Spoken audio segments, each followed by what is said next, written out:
ইতালির সময় এখন রাত 8:05। সিমিকে উপরের রুমে বন্ধ করে রেখেই নিশান চলে গেছে। পুরো 2 ঘন্টা হচ্ছে সিমি অন্ধকার রুমে অনেক ভয়ে ভয়ে আছে। কোনো ফোন নেই যে সে দেখবে, তবে টিভি আছে একটা বড়। সিমির দেখতে ইচ্ছে করছিল না, তাই ব্ল্যাঙ্কেট নিচে নিয়ে চুপটি করে শুয়েছিল। এখন যেন আরও বেশি ভয় লাগছে, তাই ব্ল্যাঙ্কেট থেকে বেরিয়ে টি টেবিল থেকে হাতড়িয়ে টিভির রিমোট নিল, অন করলো। সাথে সাথেই ইতালির মুভি অন হলো। সিমি তা দেখে মনে মনেই বলল, ভালো চালু করছিস, শালা টিভিটাও দেখছি ওই বিদেশি কুত্তার মতোই। রাগ হচ্ছে, তার সাথে ভয়ও হচ্ছে। সে এইবার আরেকটা চ্যানেল দিল। পরপর আরও 2টা চ্যানেল দিতেই সে দেখতে পেল এই চ্যানেলে কোরিয়ান ড্রামা হচ্ছে। সিমির মনটা নিচে উঠল। সে ফুল সাউন্ড দিয়ে ব্ল্যাঙ্কেটের নিচে ঢুকে দেখতে লাগলো ড্রামা। ড্রামা দেখবে অথচ কিছু না খেলে কি ভালো লাগে? তাই সে নামলো। রুমের একপাশে একটা ফ্রিজও আছে। সেই জায়গায় যেতেই ফ্রিজ খুলে দেখলো ফ্রিজের ভেতরে ড্রিঙ্কস জাতীয় বোতল আছে, আর কিছু নেই। সিমি সেই ড্রিঙ্কসের বোতল নিয়ে আবারও বেড়ে গেল। টিভি দেখতে দেখতে ড্রিঙ্কসের বোতল খুলে এক ঢোক দিতেই স্তব্ধ হয়ে গেল। চোখ দুটো বন্ধ করে নিল। পেটের মধ্যে কেমন যেন গুলাচ্ছে। ধীরে ধীরে সব কিছু ভালো হয়ে গেল। সিমি আবারও এক ঢোক খেয়ে বলল, বিদেশি কুত্তা, ইউ আর সো সুইট। কি এটা এত দারুণ খেতে কেন? বলে এক ঢোক করে খাচ্ছে আর টিভি দেখছে। এই করতে করতে পুরো 3টা বোতল শেষ করলো। সিমি চোখ দুটো লাল টকটক করছে, মাথা তাল দিচ্ছে। সে টিভির স্ক্রিনে তাকিয়ে আছে। ড্রামাতে কিস মুভমেন্ট চলছে। সিমি চোখ বড় বড় করে তাকিয়ে দেখছে। এমন সময় নিশান রুমের দরজা খুলে ভিতরে প্রবেশ করতেই দেখতে পেল সিমির নাজেহাল অবস্থা। গায়ে থাকা ওড়নাটা পরে আছে অবহেলায়। চুলগুলো খোলা, গায়ে থাকা শার্টের উপরে 2টো বোতাম খুলে রাখছে। হাতের বিয়ারের বোতল, দৃষ্টি টিভির স্ক্রিনে চলতে থাকা কিস মোমেন্টে। নিশান দ্রুত দরজা লাগিয়ে ফোনটা রেখে সিমির কাছে এসে ধমক দিয়ে বলল, ইডিয়েট, কি করছিস এসব? আর কি খাচ্ছিস? সিমি টিভি থেকে দৃষ্টি সরিয়ে নিশানের দিকে তাকালো। চোখ ছোট ছোট করে তাকিয়ে আছে নোট দুটোয়। নিশান কি বলছে সেগুলো সিমির কানেই যাচ্ছে না। হুট করে সে উঠে নিশানের শার্টের কলার টেনে আনলো। নিশান ব্যালেন্স রাখতে না পেরে সিমির উপরে পড়ে গেল। সিমি আচমকায় নিশানের ঠোঁট জোড়া নিজের দখলে করে নিল। নিশানের চোখ জোড়া বড় বড় হয়ে গেল। সিমির এমন রিয়াকশন যেন হজম হচ্ছে না। সিমির এমন উন্মাদনা নিশান নিজেও সায় দিল। সিমির কানের কাছে মুখ নিয়ে গিয়ে ফিসফিস কণ্ঠে বলল, যেচে এসেছিস আমার কাছে? সমস্যা নেই, আয়। আগিয়ে বলেছি, সবসময় সুইট কিছু ফিল করার জন্য তৈরি থাকিস। বলে সিমির কানে কামড়িয়ে দিল। সিমি কেঁপে উঠল। নিশানের হাতের বিচলন চলতে লাগলো সিমির সারা শরীর জুড়ে। ধীরে ধীরে তারা সমুদ্রের গভীর অতলে পাড়ি জমালো। সূর্যের আলো ছড়িয়ে পড়েছে শহর জুড়ে। রুমের মধ্যে নিশান আর সিমি এখনো গভীর ঘুমে আছে। হঠাৎ নিশানের মাথার কাছে থাকা তার ফোনটা সশব্দে বেজে উঠল। নিশান হাতড়িয়ে ফোনটা নিল। নম্বরটা দেখলো আননোন নাম্বার। নিশান ফোনটা রেখে দিল। ফোনটা বেজে বেজে কেটে গেল। আবারও কল দিল। নিশান এবার বিরক্তি নিয়ে উঠে বসলো। ফোনটা রিসিভ করলো। ফোনের ওই পাশ থেকে একটা মেয়েটি কণ্ঠ ভেসে আসলো। আসসালামু আলাইকুম। ওয়ালাইকুম আসসালাম। হু আর ইউ? মেয়েটা তীক্ষ্ণ হাসলো, অতঃপর বলল, আমার পরিচয় দিয়ে কি করবেন মিস্টার তানভীর চৌধুরী নিশান? উপস, না, ওইটা বউ পাগল নিশান হবে। আমি জানি আমি পাগল। ইসের জন্য নিশান সবসময় পাগল থাকবে, সেটা তোকে ঘটা করে বলতে বলছি না। ওই পাশ থেকে মেয়েটা এইবার একটু রাগী স্বরে বলল, এত যে পাগলামি করছিস, ভেবে দেখ যদি ওকে নিয়ে পালিয়ে যাই কোনো এক জায়গায়, কি অবস্থা হবে তোর? নিশানের মুখের ভাব পাল্টে গেল। তবুও শান্ত কণ্ঠেই জবাব দিল, মোবাইলে হুমকি না দিয়ে সাহস থাকলে এই কথাটা আমার সামনে এসে বল, তাহলে দেখিস এই বউ পাগল নিশান কতটা দূরত্ব অতিক্রম করতে পারে। মেয়েটা চসূচক শব্দ উচ্চারণ করে বলল, just wait and watch mister Tanvir Chowdhury. চোখের উপরে ধোকা দিয়ে তার ইস্যুকে কিডন্যাপ করে চলে যাব দূর দূরান্তে। পারলে বাঁচিয়ে রাখিস তোর ইস্যুকে। পারলে আমার ইস্যু না, আমার বালটা ছেড়ে দেখাস, তবেই বুঝবো না শাড়ির দাম আছে আমাকে ধমক দেওয়ার। বলে নিশান কলটা কেটে দিল। সে ফোনটা রেখে বেড থেকে নেমে কাচের দেয়াল থেকে পর্দা সরিয়ে দিল। কাচের দরজার এক পাশ থেকে সরাতেই সূর্যের আলো এসে সোজা সিমির মুখে পড়েছে। নিশান বেলকনিতে দাঁড়ালো। তার গায়ে কোনো পোশাক নেই, শুধু একটা ট্রাউজার পরা। বুক হাত জুড়ে থাকা ট্যাটুগুলো উজ্জ্বল করছে সূর্যের আলোয়। সে রেলিংয়ে 2 হাত দিয়ে দাঁড়িয়ে গভীর মুখে তাকিয়ে আছে বাড়ির বাইরে গার্ডেনের দিকে। এই মেয়ে, খবর নিতে হবে। অপরদিকে সূর্যের আলো সিমির মুখে পড়তেই সিমির ঘুম ভেঙে গেল। সে হাত দিয়ে সূর্যের আলো আটকাতে থাকলো, কিন্তু পারল না। সে উঠে বসলো, মাথাটা ভার হয়ে আছে। সামনে তাকিয়ে দেখলো নিশান দাঁড়িয়ে আছে। সিমি বেড থেকে নামলো। সে কি পড়ে আছে কি নেই সেগুলো দেখলো না। সোজা বেলকনির দরজার কাছে দাঁড়িয়ে নিশানের উদ্দেশ্যে বলল, সমস্যা কি আপনার? দেখছেন না আমি ঘুমিয়ে আছি, তাহলে এভাবে রোদ পাওয়ার কি আছে? নিশান সিমির দিকে ফিরল, ভ্রকুচকে তাকালো তার দিকে। সিমি দরজায় হাত দিয়ে চোখ ছোট ছোট করে তাকিয়ে আছে নিশানের দিকে। তার পরনে নিশানের একটা কালো শার্ট, শার্টের উপরে দুটো বোতাম খোলা, হাতা দুটো ফোল্ড করা, চুলগুলো অগোছালো অবস্থাতেই ছেড়ে দেওয়া। নিশান ঠোঁট কামড়ে ধরে বলল, তোকে বড্ড হট লাগছে জান বাচ্চা। নিশানের এমন কথা শুনে সিমির চোখ ছোট থেকে বড় হয়ে গেল। সে নিজের গায়ে তাকিয়ে দেখলো নিশানের জামা। সে অবাক কণ্ঠেই বলল, আপনার জামা আমি কখন পরলাম? কাল রাতে। কাল রাতে কখন? নিশান সিমির কাছে এসে সিমির কোমরের কাছে হাত দিয়ে তাকে ঘুরিয়ে রেলিংয়ের ওইখানে রাখলো। সিমি একটু পেছন দিকে ঝুঁকে গেল। নিশান রেলিংয়ের দুই পাশে হাত দিয়ে ঝুঁকে আসলো সিমির মুখোমুখি। সিমি চোখ খিচে বন্ধ করে রেখেছে। নিশান হাসকি টোনে বলল, তোকে বলেছিলাম প্রতিনিয়ত সুইট কিছু ফিল করাবো আমি, বাট তুই যে কাল রাতে এরকম সারপ্রাইজ দিলে আমাকে, আমি অবাকের চরম সীমানায় পৌঁছে গিয়েছে। সিমি চোখ খুলল, নিশানের চোখের দিকে তাকিয়ে বলে উঠল, আমি কখন সারপ্রাইজ দিলাম আপনাকে? বুঝে নে কাল রাতে কি করেছিলিস। সিমি চোখ নামিয়ে নিল। তার মাথায় আসছে না সে কি করছে। চোখ বন্ধ করে মাথায় চাপ দেওয়ার চেষ্টা করলো, তবে হালকা পাতলা মনে আসছে। সে বলা শুরু করলো, আমি টিভি দেখছিলাম, কোরিয়ান ড্রামা, খেতে ইচ্ছে করছিল। ফ্রিজের কাছে গিয়ে দেখি শুধু পানির বোতল। ওইটা দুইটা তিনটা এনে খেয়েছিলাম, ভালো লাগছিল, তাই আরও দুটা কি এনে খেয়ে নিয়েছি। তারপর ড্রামাতে কিস মোমেন্ট চলছিল, একটু পরেই আপনি আসলেন। তারপর আমার আর মনে পড়ছে না কেন। সিমি থামতেই নিশান সিমির কানের কাছে মুখ নিয়ে গিয়ে ফিসফিস করে কিছু বলল, যা শুনে সিমি বলে উঠল, আস্তাগফিরুল্লাহ, নাউজুবিল্লাহ, ছি, কি বললেন এইসব? যেটা হয়েছে সেটাই। তোর কি প্রমাণ লাগবে? দেখবি? সিমি মাথা দুই পাশে নাড়ল। সে দেখতে চায় না। সিমি মনে মনে বলল, ছি সিমি, ছি, কি করলি তুই? আর আমি ভাবছি ওটা স্বপ্ন। ওয়াক, স্বপ্ন না বাস্তব। ছি, নিজের উপরে এত রাগ হচ্ছে, দুর্বল, ভালো লাগে না। নিশান এইবার সরে আসলো। সিমিকে বলল ফ্রেশ হতে, নাস্তা খাওয়ার জন্য। সিমি না যেয়ে বলল, কাল রাতে ওইসব আমি ইচ্ছে করে করিনি, আপনি ভুলে যান প্লিজ। মেয়ে, যে নেশা করালে তুমি, সে নেশার কাহিনী কি আমি সজ্ঞানে ভুলে যেতে পারি? ভুলতে না পারলে মনে করতে হবে না। বেশি তারামি না করে ফ্রেশ হয়ে আয়। 100 বার তেরামো করবো, আপনি শুধু ভুলে যান প্লিজ। বিলিভ মি এসো, বেশি তারামি করলে জানে মেরে দাফন দিয়ে আসবো।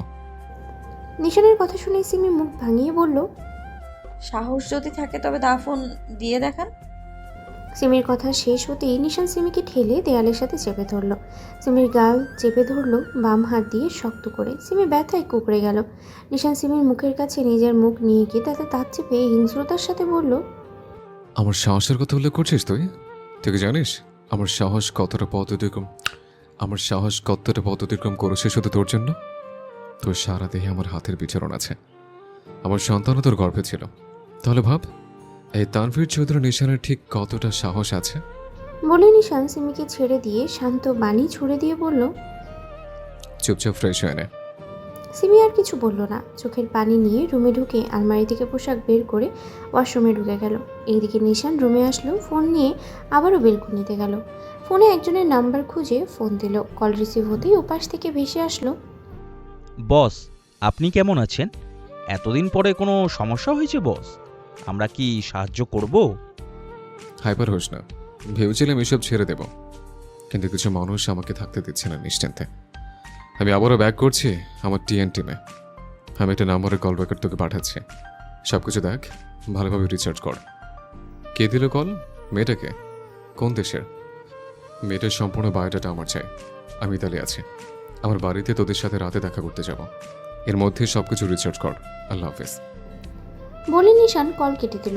ঘাড় এদিকে ওদিকে ঘুরিয়ে ফুটিয়ে নিল। শব্দ হলো। নিশান বাঁকা হেসে বলল, তুই যেই হোস না কেন মেয়ে, এই টিএন টিমের লিডার তানভীর চৌধুরী নিশানের ছায়াটাও মারতেও সাহস পাবি না। নিশান এইবার রুমে আসলো। সিমি বেরিয়ে আসছে মাত্র। নিশানও নিজের পোশাক নিয়ে ওয়াশরুমে ঢুকলো। 5 মিনিট পরে বেরিয়ে আসলো। সিমি চুপচাপ বেডে বসে আছে। নিশান এসে ড্রেসিং টেবিলের সামনে দাঁড়িয়ে চুলগুলো সেট আপ করে নিল। এরপর সিমিকে নিজের সাথে আসতে বলে রুম থেকে বেরোলো। সিমিও কিছু না বলে যেতে শুরু করলো। নিশান ডাইনিং টেবিলে বসলো। সিমিকেও বসতে বললো। খাবার বেড়ে দিল। নিশান খেলো আর সিমিও চুপচাপ খেতে লাগলো। খাওয়া শেষ হতেই নিশান সিমির হাত ধরে টেনে বাড়ি থেকে বেরিয়ে গেল। সিমি কিছু জিজ্ঞেস করতে গিয়েও করলো না। যেথায় খুশি সেখানেই নিয়ে যাক, সে চুপ করেই থাকবে, কোনো কথা আর বলবে না। নিশান সিমিকে গাড়িতে উঠতে বলল। সে নিজেও ড্রাইভিং সিটে বসলো। গাড়ি চলতে শুরু করলো। নিশান সিমির উদ্দেশ্যে বলল, আমি যখন বাড়িতে থাকবো না তখন অনেকে আসবে, তোকে দরজা খুলতে বলবে। আমার কসম, তুই কোনোভাবেই দরজা খুলবি না। অনেকে আমার কণ্ঠের নকলও করবে, তাও খুলবি না। কারণ আমার কাছে ডুপ্লিকেট চাবি আছে, আমি খুলতে পারবো। আর কেউ যদি বলে আমি অ্যাক্সিডেন্ট করছি, বাঁচতে পারবো না, তবুও দরজা খুলবি না। কারণ আমার নিঃশ্বাস থাকাকালীন আমি নিজেই তোর কাছে আসবো, মৃত্যুর আগ পর্যন্ত প্রোটেক্ট করতে। আমি বডিগার্ড বাড়িয়ে দেব, তবু তুই সচেতন থাকিস, অন্তত আমার জন্য থাকিস। তোরকে চলে আমার বেঁচে থাকা দায় হয়ে যাবে। Please keep your self safe, just for me বাচ্চা। নিশান থামলো। সিমির সব কিছু মাথার উপর দিয়ে যাচ্ছে। এইটা আবার কোন বিপদ আসছে তাদের দিকে? ভয় লাগছে প্রচুর। সে কাপা কণ্ঠে বলল, আমার ভয়।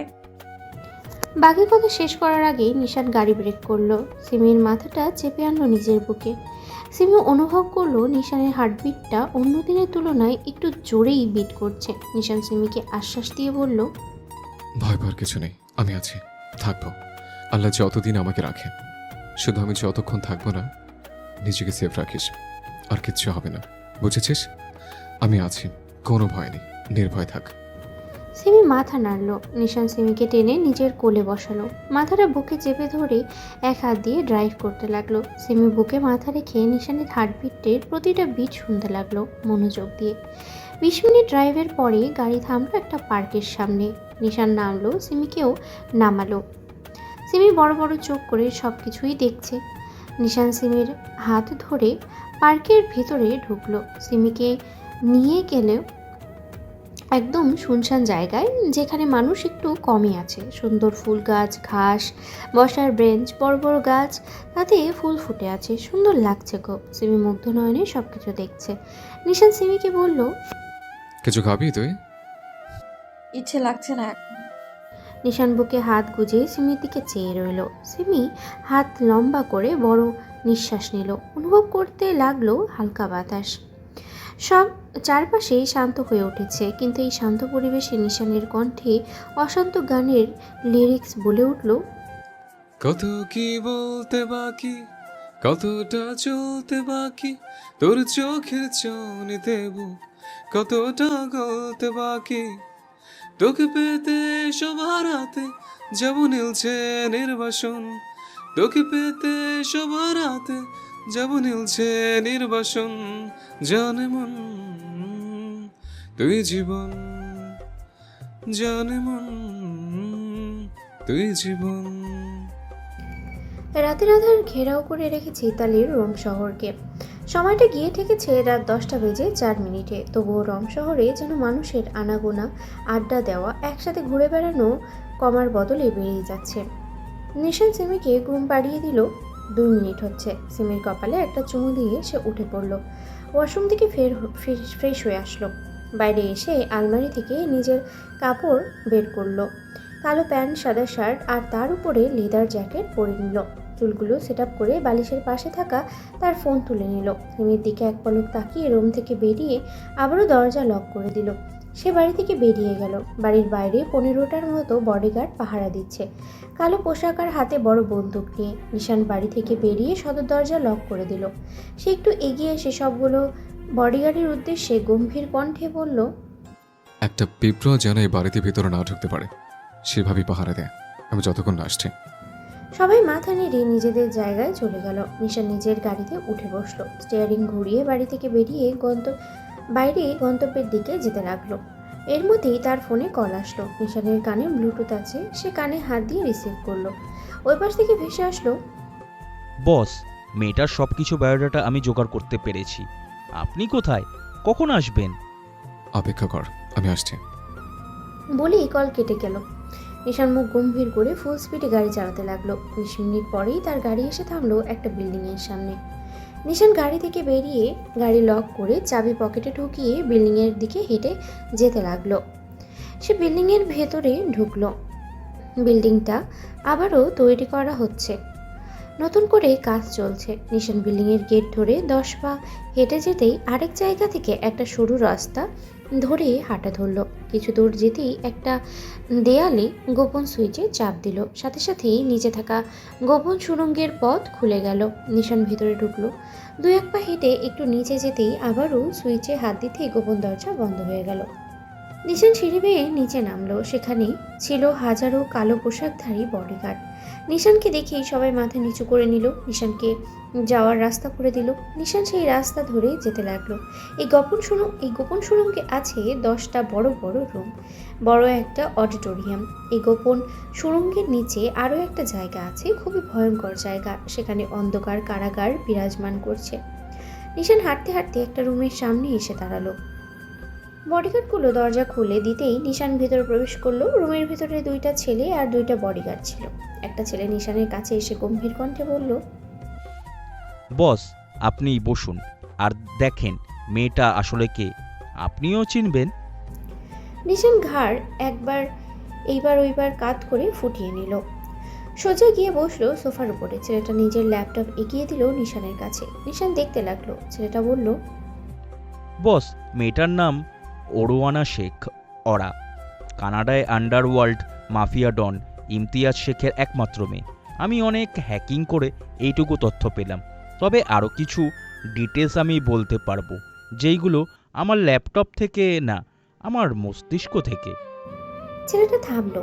নিশান তার দিকে তাকাতেই ছেলেটা বলে উঠল, এই মেয়ে নিজের বাপের পাওয়ার দিয়ে অনেক কিছু করে।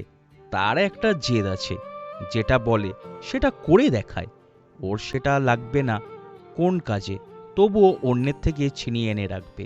আপনি যখন টিমের ছিলেন বস, সেই সময় মেয়েটা তার বাপের কাছে আপনাকে চায়, কিন্তু পেরে ওঠে না, জেদ চেপে বসে। কখন সেই জেদ মেটাতেই মনে হয় ভাবির দিকে নজর দিচ্ছে, তাকে কষ্ট দিয়ে আপনাকে শেষ করার পরিকল্পনা করছে বস। নিশান রাগান্বিত চোখে ছেলেটার দিকে তাকিয়ে বলল, এসব কথা তখন বলিস না কেন, স্টুপিড? আমার ঈশ্বর যদি কিছু হয়, আমি টিএনটি মাটির সাথে মিশিয়ে দেব, বুঝছিস? ছেলেটা মাথা নিচু করে বলল, বস, সেই সময় বলিনি, কারণ আপনি তার পর সব কিছু ছেড়ে চলে যান, যোগাযোগ বন্ধ করে দেন। আমিও আর এসব বলার চেষ্টা করলাম না, তবে ভাবির কিচ্ছু হবে না। আমাদের সব গার্ড সব সময় সেভ রাখবে ভাবিকে। নিশান উঠে দাঁড়ালো, বলে উঠল, ওর পার্সোনাল অ্যাকাউন্ট হ্যাক করার চেষ্টা কর, খোঁজ লাগেও এখন কোথায় অবস্থান করছে। আমাকে সকালের মধ্যে সবকিছু খবর জানিয়ে দিস আদিল। আদিল মাথা নাড়ল, বসে পড়লো ল্যাপটপ নিয়ে। সে একজন বড় হ্যাকার। ল্যাপটপ ঘেটে সে সব কিছু হ্যাক করে নিতে পারে। কে কোথায় আছে, কি অবস্থাতে, সেগুলো সে খোঁজ নিয়ে নেয় এই হ্যাকের মাধ্যমে। নিশান আরেকটা ছেলের উদ্দেশ্যে বলল, সাদিক, তুই আমাদের পুরো টিএন টিমের মধ্যে খবর ছড়িয়ে দে, সবাইকে কাছে লেগে যেতে বল। কোনো সন্দেহভাজন কিছু পেলে আমাকে বলে দিস। আমি এখন চলে যাচ্ছি, আল্লাহ হাফিজ। বলে বেরিয়ে গেল সেই জায়গা ছেড়ে। এইদিকে সাদিকও কোনোরূপ বাক্য ব্যয় না করে নিজের মতো কাজ করতে লাগলো নিশানের বলে যাওয়া অনুযায়ী। নিশান বিল্ডিং থেকে বেরিয়ে সোজা নিজের গাড়িতে উঠে বসলো। গাড়ি চলতে শুরু করলো তার বাড়ির উদ্দেশ্যের দিকে।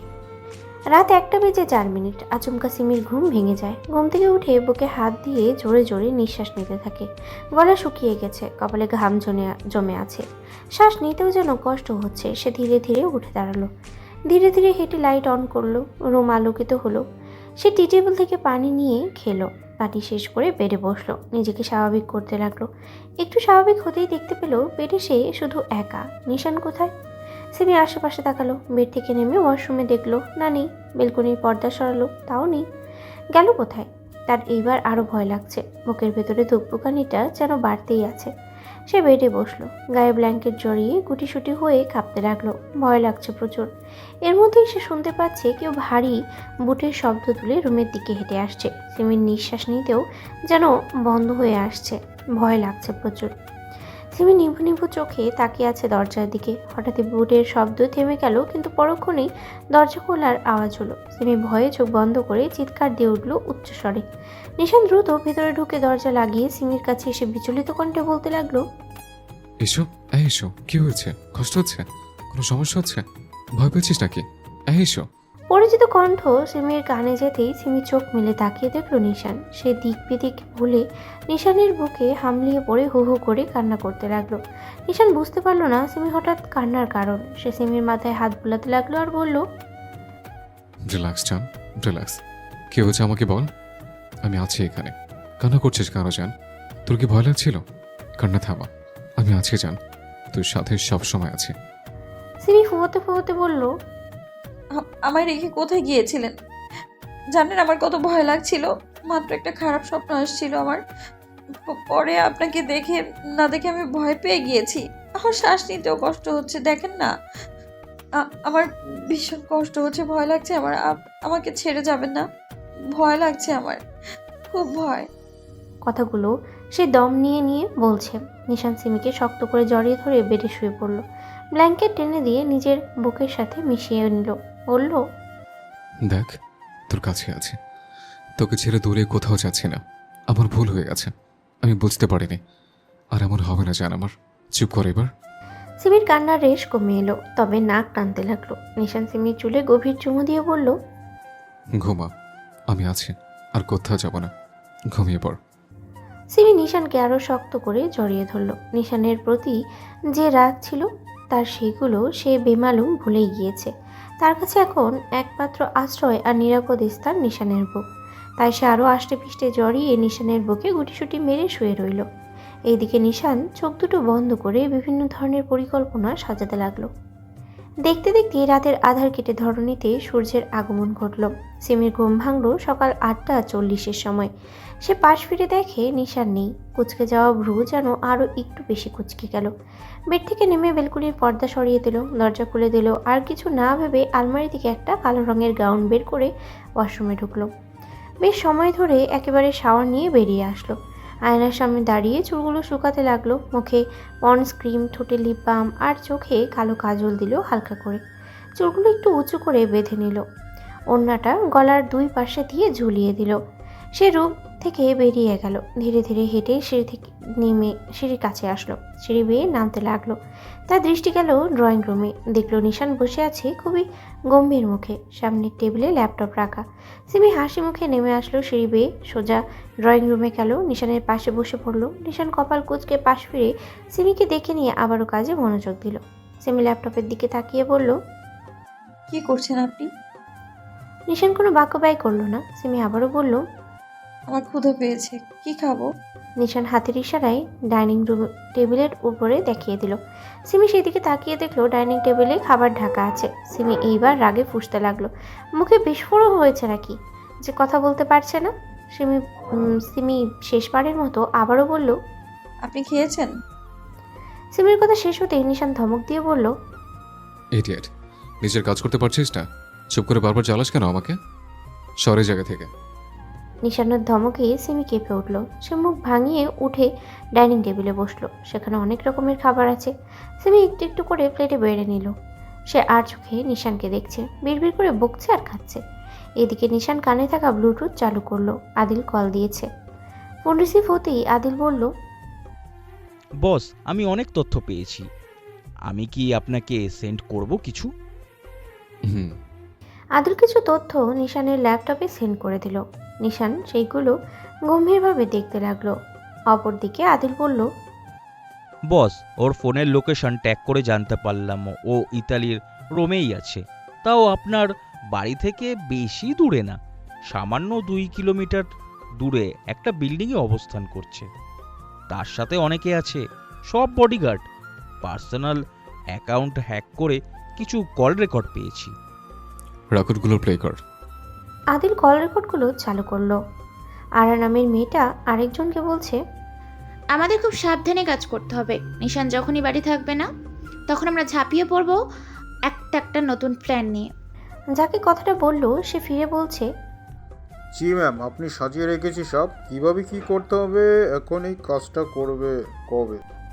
আর একটু হেসে বলল, সব কিছু ফোনে বলতে নেই, আর খুব দ্রুতই হবে, তোকে বলে দেব। কল রেকর্ড শেষ। আদিল বলল, বস, আর 2টা আছে, কিন্তু সেইগুলো তেমন কিছু না। ও ওর আম্মুর সাথে কথা বলেছে, আমি 5বার শুনেছি, সন্দেহভাজন কিছু নেই। নিশানের রাগে মাথা ফেটে যাচ্ছে। কি নিঘাত পরিকল্পনা সাজাচ্ছে তারা। নিশান গম্ভীর কণ্ঠে বলল, ওকে ফাইন, সাজাতে থাকুক পরিকল্পনা। আমিও দেখি আমার থেকে আমার ইস্যুকে কীভাবে চিনে নিতে পারেছে। বলে কল কেটে দিল। ল্যাপটপে কাজ করতে লাগলো। সিমি নিশানের মুখমণ্ডল পরিবর্তন হতে দেখলো। হঠাৎ রেগে যাওয়ার কারণ সে নিজেও বুঝলো না, তবুও পাত্তা না দিয়ে খাবার খেতে লাগলো।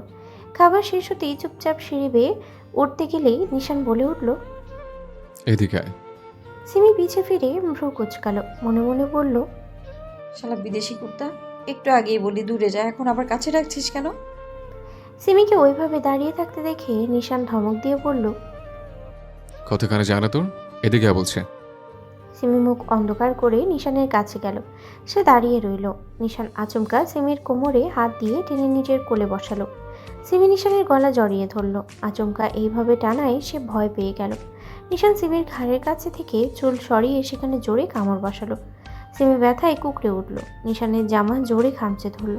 নিশান ছেড়ে দিল। কামড়ানো জায়গায় একটা গভীর চুমু দিল। সিমি চোখ বন্ধ করে আছে। নিশান যেখানে কামড় দিয়েছে সেই জায়গা যেন অবশ হয়ে গেছে।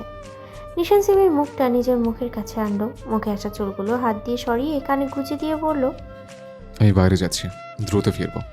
এর মধ্যেই বাড়ি থেকে যেন কোথাও যাওয়া না হয়, বুঝছিস? সিমি মাথা নাড়ল।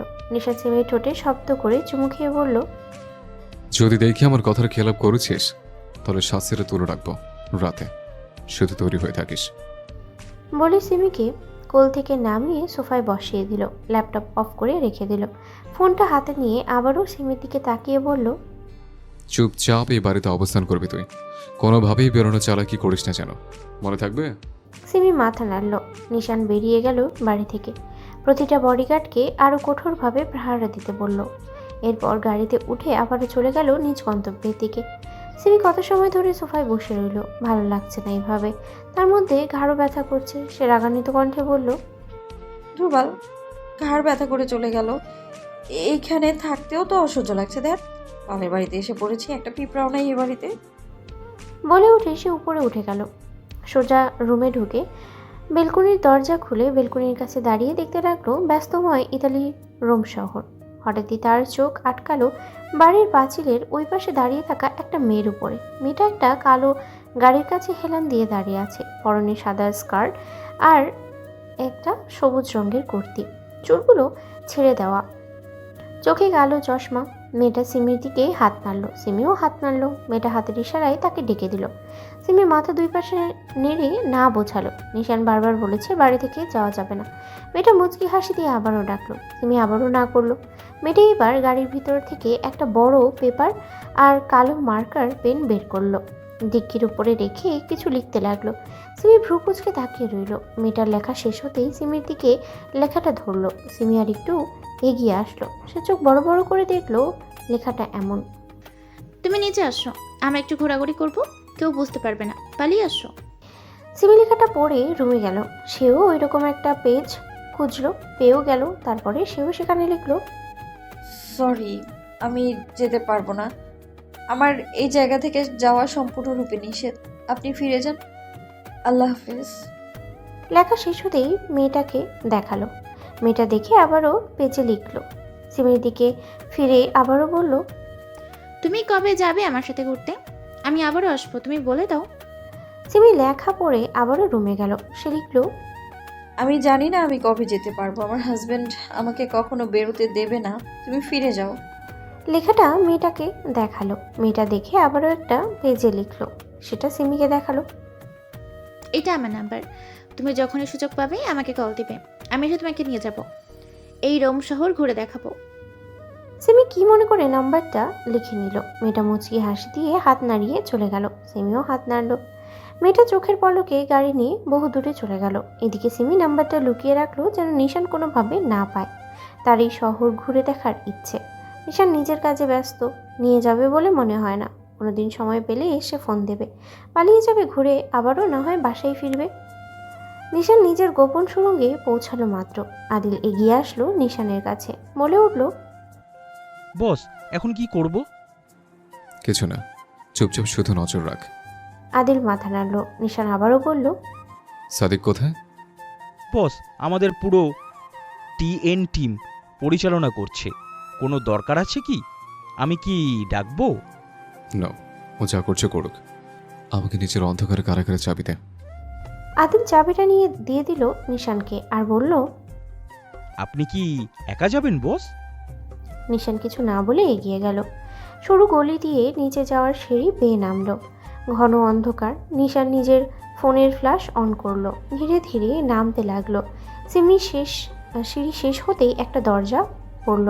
সে সেই দরজা থেকে তালা হাতে নিয়ে থাকা চাবি দিয়ে খুলল। দরজা খুলে যেতেই ভেতরে ঢুকলো। সেখানে নিচে যাওয়ার সিঁড়ি। নিশান নামলো সিঁড়ি বেয়ে। সিঁড়ি শেষে হতেই আরও একটা দরজা। হাতে থাকা চাবির মাধ্যমে আরও একটি চাবি দিয়ে তালাটা খুলে দিল। মর্মর শব্দ তুলে দরজাটা খুলে গেল। নিশান ভেতরে ঢুকলো। ভেতর থেকে কেমন গুমট আওয়াজ ভেসে আসছে। এখানে আরও গভীর আধারে ছড়িয়ে আছে। নিশান ফ্ল্যাশ দিয়ে সামনে এগোলো। এইখানে থাকা দেয়াল, ফ্লোর সব রক্তের চোখ, বিচ্ছিরি দুর্গন্ধ, কয়েকটা হিংস্র পশুর আওয়াজ শোনা যাচ্ছে, সাথে মানুষের চিৎকারও ভেসে আসছে। নিশান হাঁটতে লাগলো, সামনের দিকে যাচ্ছে। হঠাৎই একটা কারাগারের সামনে তার পা দুটো থেমে গেল। ফ্ল্যাশ অফ করে দিল। আচমকা কেউ একজন হুঙ্কার ছেড়ে বলল, কে ওখানে? নিশান? তানভীর চৌধুরীর নিশান এসেছিস তুই? আসবি জানতাম, নিজের জমকে দেখতে আসবি সেটা জানা ছিল আমার। আচমকা কেউ একজন হুঙ্কার ছেড়ে বলল, তার বুকের পাটা থাকলে বাহির কর। কেন বন্দি করে রাখছিস এই কারাগারে? নিশান পিছে ঘুরলো। ফ্ল্যাশ মারলো বাম পাশের একটা কারাগারের দিকে। সেখানে একটা লোক দাঁড়িয়ে আছে। চোখগুলো ঘাড় সমান লম্বা, মুখ ভর্তি দাড়ি, চোখ দুটো রক্তের মতো লাল, পরনে একটা ছেঁড়া শার্ট প্যান্ট। কারাগার ধরে দাঁতে দাঁত চেপে লোকটা কথাগুলো বলল। নিশান এগিয়ে আসলো, খুব শান্ত স্বরে বলল, তুই কাকে কুত্তার বাচ্চা বলছিস?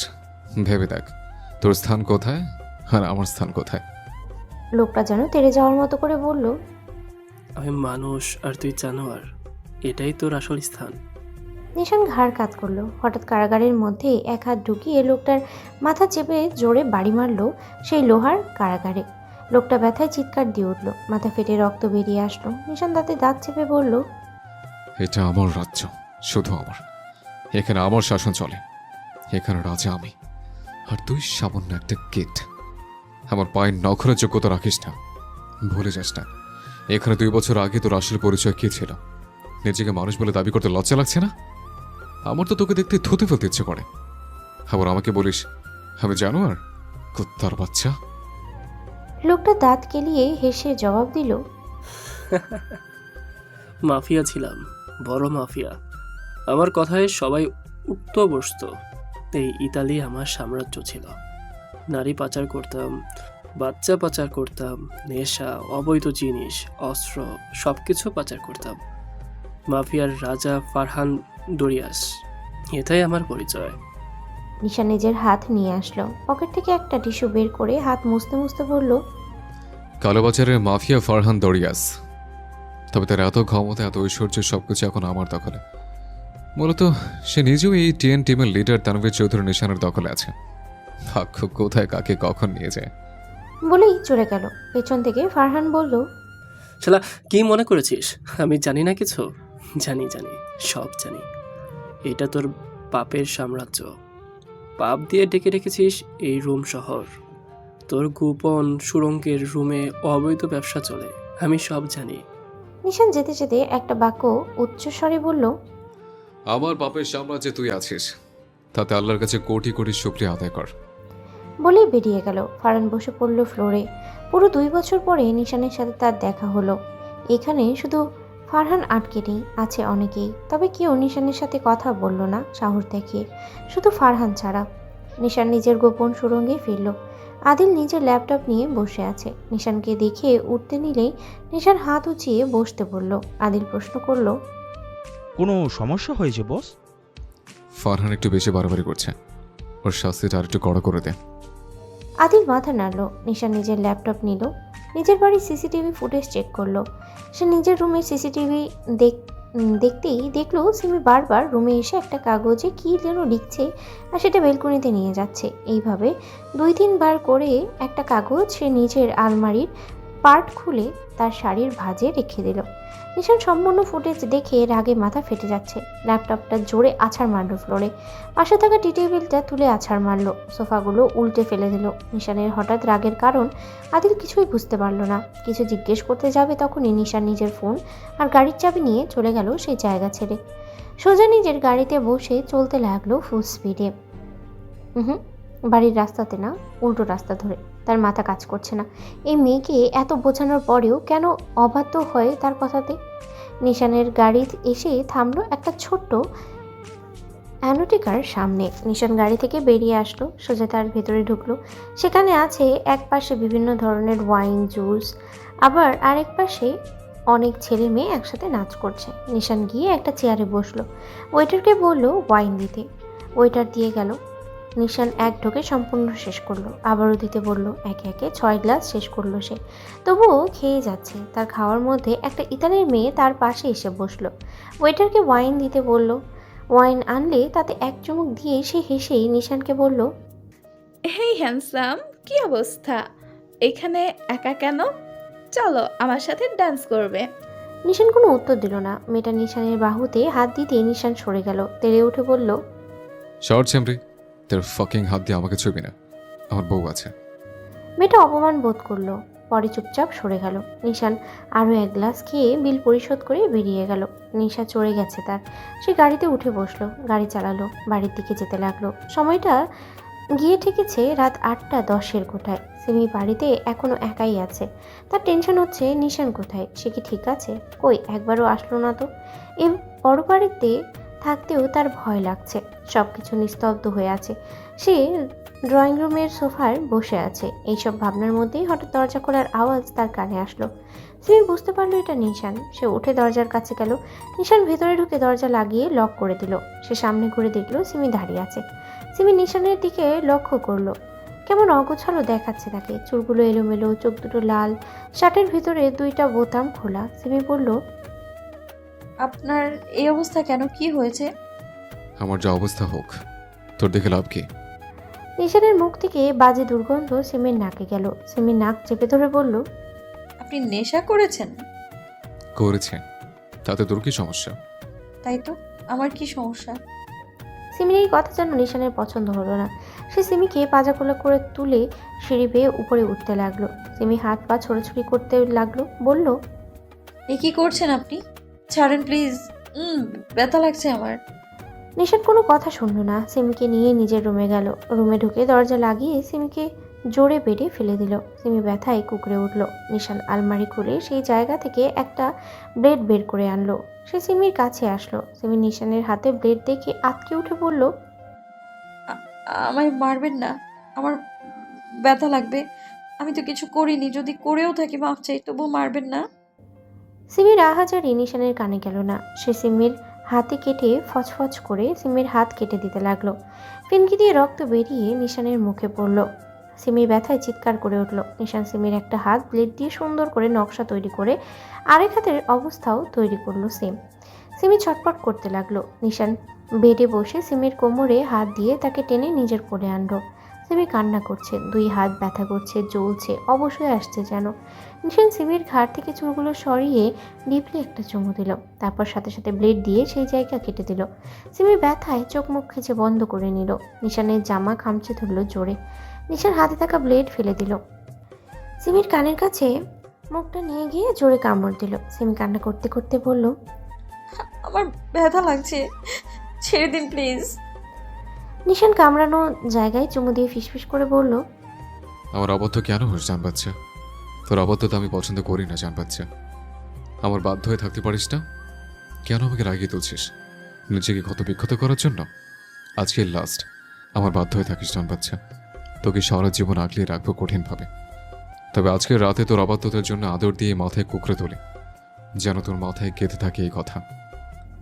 সিমি কেঁপে উঠল, কান্না করতে করতে বলল, আমায় যেতে দিন, কষ্ট হচ্ছে, আমার দম বন্ধ হয়ে আসছে, ছেড়ে দিন আমায় প্লিজ।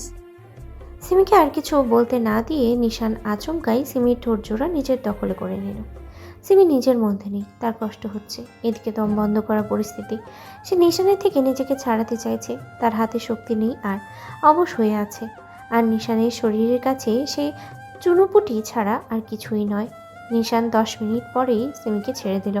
সিমি ছাড়া পেতেই জোরে জোরে নিঃশ্বাস নিতে লাগলো। নিশান সিমির ঘাড়ে কামড় দিল, গলায় ঠোঁট ছোঁয়ালো। সিমি সারা মুখে চুমুতে ভরিয়ে দিল। সিমি বারবার কেঁপে কেঁপে উঠছে। নিশান সিমিকে বেডে শুইয়ে দিল, তার শরীরের সম্পূর্ণ ভার সিমির উপরে ছেড়ে দিল। ধীরে ধীরে তারা সমুদ্রের অতল গহ্বরে ডুবে যেতে লাগলো। রাত বাড়তে লাগলো আর রুমের ভেতরে দুই কপত কপতি আরো বেশি গভীরে যেতে লাগলো। আমার মনে হচ্ছে না মেয়েটাকে আমি এইভাবে বাহির করতে পারবো। আর কথা শেষ হতেই তার পার্সোনাল অ্যাসিস্ট্যান্ট বলল, ঠিক বলেছেন ম্যাম, আমাদের কিছু করা লাগবে। কি করব? ওকে বাড়ি থেকে তুলে আনবো?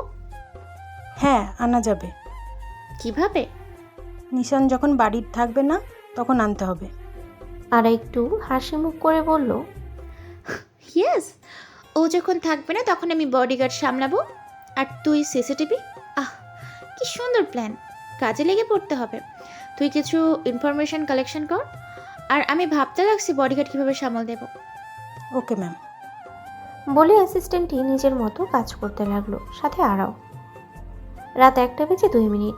নিশান সিমিকে কোলে নিয়ে ওয়াশরুমের ভিতরে ঢুকলো। ঝর্ণার নিচে দাঁড়ি করিয়ে সিমির উপরে পানি ছাড়তেই সিমি ব্যথায় চোখ মুখ কুঁচকে নিল। নিশানকে জোরে আঁকড়ে ধরল। নিশান কিছু বলল না। সিমিকে গোসল করিয়ে নিজেও গোসল করে নিল। এরপর ওকে কোলে তুলে রুমে আনলো। সোফার উপরে বসিয়ে আলমারি থেকে নিজের শার্ট এনে সিমিকে পরিয়ে দিল। নিজেও একটা ট্রাউজার আর টি শার্ট পরে নিল। বেডের উপরে থাকা বিছানার চাদর তুলে অন্য একটা বিছিয়ে দিল। সিমিকে পাজাকোলা করে তুলে বেডে নিয়ে শুয়ে পড়ল। লাইট অফ করে দিল। সিমির হুঁশ নেই। তার হাতের আর ঘাড়ের কাটা জায়গায় ব্যথা করছে, সাথে পুরো শরীর ব্যথায় টনটন করছে। চোখ খুলে তাকানোর মতো শক্তি নেই তার। নিশান সিমিকে নিজের বুকের মাঝে নিয়ে কানের কাছে মুখ নিয়ে গিয়ে ফিসফিস করে বলল, ঘুমিয়ে পড় জান বাচ্চা, তোকে এভাবে ব্যথায় জর্জরিত করতে চাইনি আমি, তবে তুই আমাকে বাধ্য করেছিস। এখন ঘুমা আমার বুকে নিশ্চিন্তে। নিশানের কথাগুলো সিমির কানে গেল না। সে নিশানের বুকে বিড়াল ছানার মতো জড়সড় হয়ে শুয়ে কাঁপতে লাগলো। নিশান শক্ত করে জড়িয়ে ধরে ঘুমের রাজ্যে হারাতে লাগলো। ধীরে ধীরে চৌধুরী বাড়িতে যেন আগের মতো হাস্যোজ্জ্বল পরিবেশ ফিরে আসছে। অতীত ভুলে গিয়ে সবাই বর্তমান নিয়ে ভাবছে। তবুও কিছু কিছু মানুষ তাদের পিছুটান নিয়ে পড়ে আছে। চৌধুরী বাড়ির বড় কর্তা তাজউদ্দিন এখনো পর্যন্ত সেই সব ভুলতে পারছেন না। আগের মতো ভাইদের সাথে মিশতে পারছেন না। সবসময় রুম বন্ধই থাকেন, নিজেকে দোষারোপ করেন এই সব কিছুর জন্য। একবেলা খান তো 2 বেলা না খেয়েই থাকেন। এইভাবে কাটাচ্ছেন শেষ দিনগুলো।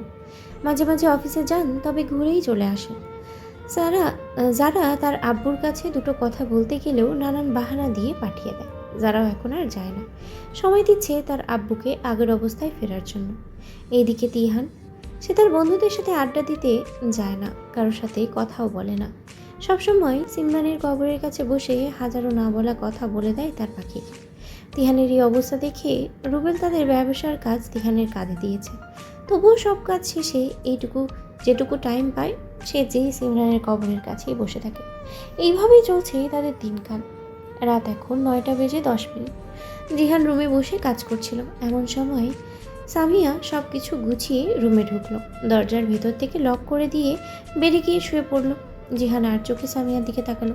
সামিয়া চুপচাপ শুয়ে আছে। জিহান নিজের ল্যাপটপ অফ করে দিল, লাইট অফ করে বেডে গেল। আচমকাই সামিয়া বলল, সিমি কেমন আছে? জিহান একটা দীর্ঘশ্বাস ছেড়ে বলল, নিশানের সাথে আমার কোনো যোগাযোগ নেই। সামিয়া জিহানের দিকে ফিরল, ভ্রুকুচকে বলল, নিশান ভাইয়া আপনার বেস্ট ফ্রেন্ডের থেকেও অনেক উপরে, তারপরেও আপনার সাথে তার কোনো যোগাযোগ নেই। হাস্যকর না ব্যাপারটা? জিহান সামিয়ার পাশে শুয়ে বলল, হাস্যকর হলেও এটাই সত্যি ম্যাডাম। নিশান সিমিকে নিয়ে পালিয়েছে। ওর খবরও নিজে না দিলে আমার জীবনেও খুঁজে পাবো না। তুমি বেশি চিন্তা করো না, কারণ নিশানের কাছে সিমি সবচেয়ে সেফ। সামিয়া চোখ ছোট ছোট করে বলল, আমি বিশ্বাস করতে পারছি না, কারণ দেশে থাকতে যা করেছে ওই নাশপাতি ফল, এখন বিদেশে যে কি করছে আমার সিমিকে আল্লাহই ভালো জানে। জিহান কাশতে কাশতে বলল, নাশপাতি ফল মানে? নাশপাতি ফল মানে ওই নিশান ভাইয়াকেই বলছি। ওই শালার উপরে আমার এক চিমটি লবণ পরিমাণও বিশ্বাস নেই। সেখানে তো চিন্তা করা বিলাসিতা হয়ে যাচ্ছে আমার। জিহান নিজের হাসি চেপে রেখে বলল, নিশান সিমিকে তো আর এমনি এমনি আঘাত করে না, সিমি তার অবাধ্য হয় বলে আঘাত করে। জিহানের কথা শুনে সামিয়া উঠে বসলো। বালিশ নিয়ে জিহানকে মারতে মারতে বলল, আপনি আমার সিমিকে সব দোষ দিচ্ছেন? এমনি কি আর বলি আপনি একটা খাটাস, জবেদার ভাতার। জিহান বালিশ ধরে বলল, বউ, অন্য কাপলদের জন্য আমাদের মাঝে ঝামেলার কি দরকার? আসো একটু রোমান্স করি। জিহানের এইদিকে বালিশটা চেলে দিয়ে মুখ ভাঙিয়ে সামিয়াও বলল, আসো একটু রোমান্স করি। হ্যাঁ, সরেন আমার থেকে। বলে সামিয়া শুতে গেলেই আচমকা জিহান সামিয়াকে নিজের কোলে টেনে নিয়ে বলল, সরে আর যাওয়া কই, ঘুরে ফিরে তো আমার কাছে আসবাই জান। বলে জিহান সামিয়ার গলায় একটা চুমু দিল। সামিয়া আবেশে চোখ বন্ধ করে নিল। ধীরে ধীরে তারা আরো গভীরে যেতে লাগলো। সমুদ্রের অতল পানিতে ডুব দিল। ইতালি টাইম এখন সকাল 8:04। নিশান মাত্র ওয়াশরুম থেকে শাওয়ার নিয়ে বেরিয়েছে। পরনে শুধু একটা সাদা টাওয়াল জড়ানো। রুমের একপাশে থাকা কফি মেকার থেকে নিজের জন্য 1 কাপ কফি বানিয়ে নিল। কফির মগ ধরে সে বেলকনির কাচের পর্দা সরিয়ে দিল। একপাশের পার্টি খুলে বেলকনিতে গেল। একটা হাত বেলকনির রেলিংয়ে রেখে আরেক হাত দিয়ে কফির মগ ধরে চুমুক দিতে লাগলো। চুল থেকে এখনো টুকটুক করে পানি পড়ছে। লোমহীন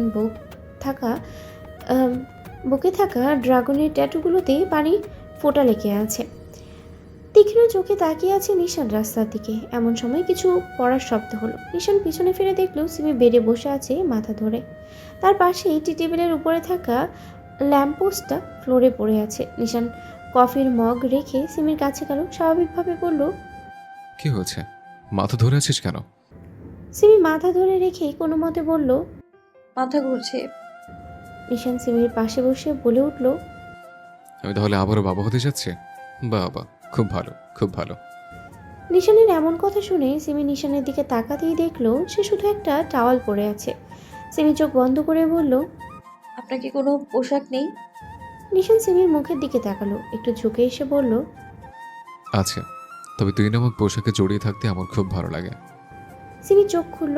নিশানের চোখে চোখ পড়তেই দ্রুত চোখ নামিয়ে নিল। তারপর বলল, সরে যান, উঠবো আমি। নিশান সরল না। নিঃশব্দ চাহনিতে তাকিয়ে রইল সিমির মুখের দিকে। সিমি ধীরে ধীরে উঠে দাঁড়ালো। তার সারা দেহ ব্যথায় টনটন করছে, মাথাটাও ভার। আবারও পড়ে যেতে নিলেই নিশান ধরে ফেলে হাসকি টোনে বলে, কোলে যান, কষ্ট কম হবে। সিমি কিছু বলল না। তার বলতে ইচ্ছে করছে না। নিশান সিমিকে কোলে নিয়ে ওয়াশরুমে ঢুকলো। সিমির হাতে ব্রাশ দিল। সিমি ব্রাশ করলো যেমন তেমন করে, কারণ তার হাত প্রচণ্ড ব্যথা। ব্রাশ শেষ হতেই মুখ ধুয়ে নিল। নিশান সুন্দর করে সিমির মুখ মুছে দিল। আবারও সিমিকে কোলে নিয়ে ওয়াশরুম থেকে বেরিয়ে বেডে বসলো। আলমারি থেকে নিজের জন্য একটা ট্রাউজার আর টি শার্ট বের করে পরে নিল। সিমি মাথা নিচু করে রইল। নিশান এইবার আলমারির উপরে থাকা ফার্স্ট এড বক্সটা আনলো। বেডে বসলো। সিমির এক হাত নিয়ে সেখানে অ্যান্টিসেপটিক মলম লাগিয়ে দিল। সিমি ব্যথায় চোখ মুখ কুঁচকে রাখছে। প্রচুর জ্বালা করছে, সাথে ব্যথাও হচ্ছে। নিশান সেখানে ব্যান্ডেজ করতে করতে বলল, ব্যান্ডেজ কাল রাতেই করে দিতাম, তবে আমার কাজে ডিস্টার্ব হতো, তাই এখন করছি। আর এই কথা যেন মনে থাকে, দ্বিতীয়বার এমন করলে বেডে 1 সপ্তাহ ধরে পড়ে থাকার ব্যবস্থা করে দেব, বুঝছিস? সিমির চোখে পানি টলমল করছে, তবুও মাথা নাড়িয়ে মুখ দিয়ে একটু শব্দও বের করলো না। নিশান এইবার আরেকটা হাতে মলম দিয়ে ব্যান্ডেজ লাগিয়ে দিল। তারপর সিমিকে আবারও কোলে নিয়ে রুম থেকে বেরিয়ে গেল। সিঁড়ি বেয়ে নিচে নেমে ডাইনিং টেবিলের কাছে এসে নিশান একটা চেয়ারে বসলো। সিমিকে আর অন্য চেয়ারে বসালো না, বরং নিজের কোলেই বসালো। সিমির অস্বস্তি হচ্ছে। সে কোনো রকমে বলল, আমি আর একটা বাকি কথা শেষ করার আগেই নিশান সিমির চোরগুলো একসাথে করে খোপা করতে করতে বলল, অন্য চেয়ারে বসলে ফিল পাই না, আমার কোলে বসে থাক, ভালো ফিল পাচ্ছে। কোলে বসে থাকলে কিসের ফিল হয়? নিশান সিমির চোরগুলো গুছিয়ে কানের কাছে মুখে নিয়ে ফিসফিস করে কণ্ঠে বলল, আমার হার্টবিটের শব্দ শোন, তাহলে বুঝবি কিসের ফিল হয় আমার মধ্যে। সিমি কেঁপে উঠল। নিশান প্লেটে খাবার পারল, সিমির মুখের কাছে দিল। সিমি কিছু না বলে মুখ খুলে নিল। নিশান নিজেও খেলো। সিমি খাওয়ার মধ্যে একটু নড়তেই নিশান চোখ বন্ধ করে শান্ত কণ্ঠে বলল, নড়িস না জান বাচ্চা, চুপচাপ বসে থাক, নয়তো তোর সমস্যা হবে। সিমির জন্য এবার নিঃশ্বাস নেওয়াতেও কষ্টকর হয়ে গেল। সিমিকে খাইয়ে আর নিজে খেয়ে প্লেটের খাবার শেষ করলো। সিমিকে কোলে নিয়েই উঠে দাঁড়ালো। নিশান আবারও উপরে উঠতে লাগলো। সোজা রুমে গিয়ে সিমিকে বেডে বসিয়ে দিয়ে বলল, চুপচাপ এখানে বসে থাক, আমি কাজ করব। বলে নিশান ডিভানে গিয়ে বসলো। ল্যাপটপ নিয়ে কাজ করতে লাগলো। সিমি আর চোখে নিশানের দিকে তাকিয়ে তারপর টেবিল থেকে টিভি রিমোট নিয়ে টিভি অন করলো। সাউন্ড আসতে দিল, নিশানের দিকে তাকালো। নিশানকে কিছু বলতে না দেখে সিমি একটা ইংলিশ মুভি অন করলো। সে যদি কোরিয়ান ড্রামা চালু করতো তাহলে নিশ্চিত নিশান তাকে আস্ত রাখতো না। তা একটা মুভি অন করেছে। এইদিকে নিশান ল্যাপটপ রেখে বেলকনিতে গেল। ফোনে কল আসছে। নিশান রিসিভ করতেই ওপাশ থেকে সাদিক বলল, বস, আমি আমাদের পুরো টিম লাগিয়ে খোঁজ করছি পুরো ইতালি, তবে মেয়েটা রোম শহরে আছে। আপনার বাড়ি থেকে কিছু দূরে একটা বড় ফ্ল্যাটে আছে। আমাদের কিছু টিমের লোক সব সময় খোঁজ রাখছে। নিশান বাঁকা হেসে বলল, গুড, আরও কড়াভাবে নজরদারি কর। বস, আর একটা খবর। বল। বস, কালকে মেয়েটা আপনার বাড়ির কাছে গিয়েছিল আর রাস্তায় দাঁড়িয়ে ভাবির সাথে কথা বলেছিল। পেপারে কী সব লিখে। আমাদের টিমের 2 জন ছিল আড়ালে, কি কথা হয়েছে জানে না, তবে তারা বেশ কিছু সময় কথা বলেছিল। নিশান শান্তভাবেই বলল, আমি আজ করতে পেরেছিলাম। যাকে আমি দেখছি এদিকে, তুই ওদিকে দেখ। কোনো সমস্যা হলে আমাকে ইনফর্ম করিস। বলে কল কেটে দিল। নিশান আকাশের দিকে তাকিয়ে বড় বড় 2-3 নিঃশ্বাস নিয়ে বলল, আমার দেহে নিঃশ্বাস থাকাকালীন আমার ইস্যুকে তোরা কোনোভাবেই ছুতে পারবি না, শালা হারামির দল। সেদিনের পরে কেটে গেল পুরো 2 দিন। এর মধ্যে সিমি একটু অসুস্থ হয়েছে। সে আর নিশানের অবাধ্য হয় না, যা বলে চুপচাপ শুনে, নিজের মধ্যে কিছু বলে না। এমনকি এই 2 দিন নিশান ও সিমিকে ছেড়ে কোথাও যায়নি। ভালোই চলছে তাদের জীবন। সময়টা এখন দুপুর 3:04। হঠাৎ নিশানের ফোনে কল আসলো। কল রিসিভ করে উপাস থেকে কি বললো জানা নেই, তবে নিশান দ্রুত তৈরি হয়ে নিল। সিমি চোখ ছোট ছোট করে নিশানকে দেখতে লাগলো। নিশান নিজেকে পরিপাটি করে সিমির দিকে তাকিয়ে কোনো মতে বলল, আমার ইম্পর্টেন্ট কাজ আছে, তাই যাচ্ছি। তুই এখানে চুপচাপ বসে থাকবি, বুঝছিস? সিমি শুধু মাথা নাড়ল। নিশান বাড়ি থেকে বেরিয়ে নিজের গাড়িতে উঠে বসলো। গাড়ি স্টার্ট দিল। নিজের গন্তব্য অনুযায়ী চালাতে লাগলো। এইদিকে আর বডিগার্ডগুলো নিশানের বাড়ির পাহারা দিচ্ছিল। কখন নিশান বাড়ি থেকে যাবে আর সে নিজের কাজ গোছাতে পারবে। নিশান যেতেই ওরা কাজে লেগে পড়ল। সে নিজের গাড়ি নিয়ে নিশানের বাড়ি থেকে একটু আড়ালে ব্রেক কষল। এরপর গাড়ি থেকে বেরিয়ে কাউকে কল করলো। কল রাখার 5 মিনিটের মধ্যে একটা লোক আসলো, তার সাথে 10 বছরের একটা বাচ্চা মেয়ে। লোকটার পরনে ছেঁড়া ময়লা পোশাক, চুলগুলো উস্কো খুস্কো। মেয়েটারও একই অবস্থা, চুলগুলো জট পাকানো, পোশাক ছেঁড়া। আবার মেয়েটার হাতে চায়ের কেটলি আছে একটা, তবে সেটা চা নয়, কফি আছে। ওরা চোখের ইশারায় কিছু বলতেই লোকটা মেয়েটাকে নিয়ে নিশানের বাড়ির ভিতরে প্রবেশ করলো। বাড়ির ভিতরে প্রবেশ করতেই লোকটা অন্ধ সাজার নাটক করলো। ওদের দেখে 2 বডিগার্ড এগিয়ে আসলো। কর্কশ কণ্ঠে বলল, এই, তোরা এখানে কি করিস? মেয়েটা কাঁদু কাঁদু কণ্ঠে বলল, আঙ্কেল, আমার বাবা অন্ধ মানুষ। আমার বাবা রোজগার করতে পারে না। আমি রোজগার করলে বাবার খাওয়া হয়। আপনি প্লিজ আমার তৈরি কফি খেয়ে দেখুন, অনেক ভালো। খেয়ে নিন আর আমাকে কিছু পয়সা দিন আঙ্কেল। বডিগার্ড আগের মতো বলল। ইতালির রোমে তাহলে ভিক্ষুক আসছে? মেয়েটা আগের মতোই বলল, পেটে তাই ভিক্ষা করি। নেন না আঙ্কেল, আমার ক্ষুধা লাগছে, 2 খাবার কিনে খাবো। বডিগার্ড শক্ত কণ্ঠে বলল, এই মেয়ে, চলে যাও তোমার বাবাকে নিয়ে, আমাদের কফি খাওয়ার ইচ্ছে নেই। মেয়েটা কান্না করে দিল। আঙ্কেল প্লিজ নেন না, আপনাদের এখানে অনেক মানুষ, আমাকে 1 টাকা করে দিয়েন। না আঙ্কেল, আমার ক্ষুধা লাগছে। মেয়েটার কান্না দেখে বডিগার্ডের জন্য একটু মায়াই হলো, তাই সে 1 কাপ কফি নিল। বিনিময়ে তাকে 50 টাকার নোট দিল। মেয়েটা একটা হাসি দিল। বডিগার্ড সবার উদ্দেশ্যে বলল 1 কাপ কফি দিতে। মেয়েটা অনেক খুশি হলো। সবার কাছে নিয়ে গেল কফি। সবাইকে 1 কাপ করে দিল। বিনিময়ে কেউ 10 টাকা, কেউ 50 টাকা, আবার কেউ 100 টাকা দিল। একে একে সব বডিগার্ডকে কফি খাইয়ে মেয়েটা চলে গেল। বডিগার্ড আবারও পাহারা দিতে দাঁড়িয়ে পড়ল, তবে তাদের আর গার্ড দেওয়া সম্ভব হচ্ছে না। চোখ ঝাপসা হয়ে আসছে, অন্ধ হয়ে যাচ্ছে ধীরে ধীরে। হুট করেই সকলে একসাথে যে যেখানে ছিল সেখানেই পড়ে গেল, গভীর নিদ্রাতে ডুবে গেল। সবাই যখন নিদ্রাতে আছে তখন ওরা আসলো, সবার দিকে তাকিয়ে একটা বাঁকা হাসি দিল। এরপরে সে সদর দরজার সামনে দাঁড়ালো, নিজের কাছে থাকা ডুপ্লেক্স চাবি দিয়ে দরজাটা খুলল। সে এটা অনেক কৌশলে ডুপ্লিকেট তৈরি করে নিয়েছে। সিমি ড্রয়িং রুমেই বসেছিল, দরজা খোলার আওয়াজ হতেই সেদিকে তাকালো। নিশান আসছে হয়তো। 2 সেকেন্ড পরেই দরজা খুলে গেল। উদয় হলো অপরিচিত একটা মেয়ের মুখ। সিমি উঠে দাঁড়ালো, অবাক হলো, তবুও বলল, কে তুমি? ওরা এগিয়ে আসতে আসতে মিষ্টি হেসে বলল, এত তাড়াতাড়ি ভুলে গেলে মেয়ে? ওই যে বলেছিলাম যেদিন সময় পাবো সেদিনই শহর তোমাকে ঘুরে দেখাবো।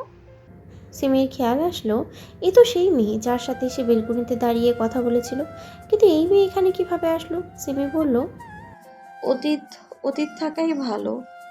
আমি তোমার সাথে কোথাও ঘুরতে যাব না। তুমি এখানে কিভাবে আসলে? চলে যাও। ওরা সিমির কাছাকাছি এসে দাঁড়িয়ে বলল, একবারে এত কথা বলতে নেই মেয়ে। সিমি আগের মতোই বলল, দেখো মেয়ে, আমি তোমায় চিনি না আর চিনতে চাইও না। প্লিজ তুমি চলে যাও, আর কোনোদিনও আসবে না। ওরা ইনোসেন্ট ফেস করে বলল, আমার সাথে ঘুরতে যাবে না? না, আমি যাব না কোথাও। তুমি বাকি কথা শেষ করার আগেই ওরা সিমির মুখে স্প্রে করলো, সাথে সাথেই সিমি ঢলে পড়লো ওরার উপরে। ওরা একটা বাঁকা হাসি দিয়ে সিমিকে টানতে টানতে বাড়ি থেকে বেরিয়ে গেল। বাড়ির সামনে তার গাড়ি রাখা ছিল।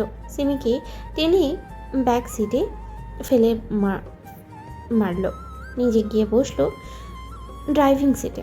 স্টিয়ারিংয়ে হাত দিয়ে ব্যাক সিটে থাকা সিমির দিকে তাকিয়ে বাঁকা হেসে বলল, তুমি নিষ্পাপ, তবুও আমার তোকে মারতে হবে, এটাই বাস্তব। সরি, আমাকে মাফ করে দিস। থাক, এটা আমার লাইন, আমি তোকে মাফ করে দিচ্ছি। টাটা। বলে গাড়ি চালাতে লাগলো। বেরিয়ে গেল সেই জায়গা থেকে। এইদিকে নিশানের বাড়ির 2 বাড়ি পেছনে আড়ালে ছিল নিশানের গাড়ি, আর তার পেছনে টিএন টিমের কিছু সংখ্যক মেম্বার। নিশান গাড়িটার দিকে তাকিয়ে বাঁকা হাসি দিয়ে বলল, প্ল্যান সাকসেসফুল, এবার আমার পালা। বলে গাড়ি স্টার্ট দিল। নিশানের পিছু পিছু টিএন টিমও যেতে লাগলো। ওরা মনের খুশিতে গাড়ি চালাচ্ছে। সে রোম শহরের শেষ প্রান্তে চলে আসছে ফাঁকা জায়গায়। তার গাড়ি চালানোর মধ্যে হুট করেই তার গাড়ির সামনে আসলো নিশানের গাড়ি। ওরা সাথে সাথে গাড়ি ব্রেক করলো। ব্রুকুচকে সামনের গাড়ির দিকে তাকালো। এদিকে টিএন টিম ঘিরে ফেললো গাড়িটাকে।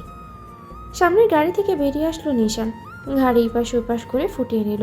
ওরা নিশানকে দেখে ঘাবড়ে গেল। এদিকে তার গাড়িও ঘিরে ফেলেছে, সে যেতে পারবে না। নিশান সোজা গাড়ির কাছে আসলো, কিছু মেম্বার সরে গেল। নিশান একটা বাঁকা হাসি দিয়ে আচমকায় জোরে লাথি মারল ড্রাইভিং সিটের কাছে। ওরা ওই পাশে সরে গিয়ে মুখ বন্ধ করে নিল। কাঁচ ভেঙে ভিতরে পড়লো, বাইরে পড়লো। নিশান হাত ঢুকিয়ে গাড়ির দরজা খুলল। ওরার এক হাত জোরে চেপে ধরে টেনে বের করে আনলো। ওরা হাতে ব্যথা পেল, চোখ মুখ খিজে বন্ধ করে রাখলো, তবুও কিছু বলল না। নিশান ওরাকে টেনে এনে ছুঁড়ে মারল। ওরা গিয়ে পড়লো নিশানের গাড়ির উপরে। ব্যথা পেলেও চরমভাবে। নিজেকে শক্ত করে নিশানের দিকে তাকিয়ে দাঁতে দাঁত চেপে বলল, শুয়োরের বাচ্চা, আমাকে এইভাবে ফেলার সাহস কি করে হলো তোর?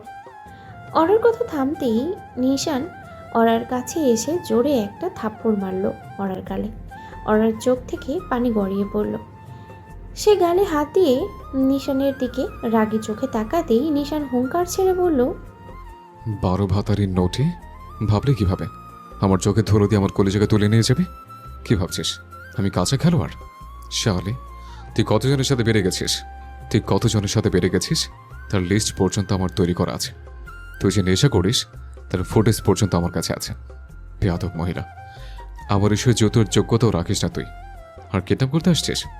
শালে মাদারবোর্ড, তোকে জ্যান্ত দাফন দেব। বলে ওনার হাত টেনে ধরে আবারও ছুঁড়ে ফেলে দিল তার টিএন টিমের দিকে। সে রাস্তার উপরে উল্টিয়ে পড়ল, হাত পা ছিলে গেল, কোমরে ব্যথা পেল। নিশান রাগে গজগজ করতে করতে বলল, এই 12 ভাতারের নোটে কি আমার অন্ধকার কূপে আটকে রাখবে? আমি নিজে ওর শাস্তি দেব। টিএন টিম ওরাকে নিয়ে যেতে লাগলো। ওরা চিৎকার করছে, গালাগালি দিচ্ছে, ছুটোছুটি করছে, তবুও ছাড় পাচ্ছে না। টিএন টিম ওরাকে নিয়ে চলে গেল। নিশান এইবার ব্যাক সিটের দরজা খুললো। অজ্ঞান হয়ে পড়ে থাকা তার সিমিকে পাঁজাকুলে করে তুলে নিজের গাড়িতে ওঠালো। ওরার গাড়িতে টিএন টিমের 2টা মেম্বার নিয়ে গেল। নিশান ড্রাইভিং সিটে বসে সিমিকে নিজের কোলে রেখেছে। জানলার কাঁচ ভাঙায় ছোট ছোট কাজ সিমির কপালে আর হাতে লেগেছে। নিশান খুব যত্নে সুন্দর করে কাজগুলো তুলে ফেলে দিল। গাড়িতে থাকা ফার্স্ট এইড বক্স থেকে অ্যান্টিসেপটিক মলম লাগিয়ে দিল। কপালের একপাশে হালকা ক্ষত আসছে, সেখানে ওয়ান টাইম টেপ দিয়ে দিল। সিমির মুখে আসা ছোট ছোট চুলগুলো সরিয়ে কানে গুঁজে দিল। সিমির মুখের দিকে তাকিয়ে স্বস্তির নিঃশ্বাস ফেলে বলল, সরি জান, এই মেয়েকে ধরার জন্য আমার তোকে ব্যবহার করতে হয়েছে। আর তুই এত কষ্ট পেলে তবু চিন্তা করিস না, তুই যেটুকু কষ্ট পেয়েছিস তার থেকেও হাজার গুণ কষ্ট আমি ওকে দেবো।